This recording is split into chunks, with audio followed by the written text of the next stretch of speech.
তাড়াতাড়ি করার লোক কত খারাপ আল্লাহর দৃষ্টিতে, যে বৃষ্টি বন্ধ হয়ে যায়।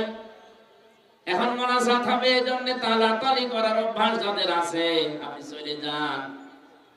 আপনি থাকলে দোয়া কবুল হবে না, মাহফিল মাঠে মারা যাবে।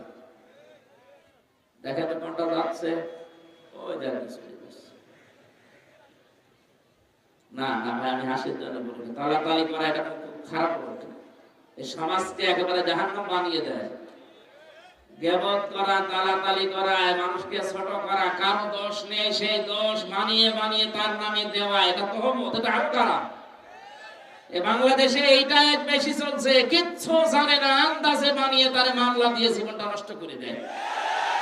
আর যাই হোক, আপনাকে আল্লাহ মাফ করার কথা। এটা সূরা নিসার 112 নম্বর আয়াতে দলিলটা আছে, আমা ইয়াকসিব খাতিয়াতান আও ইসমান সুম্মা ইয়ারমি বিহি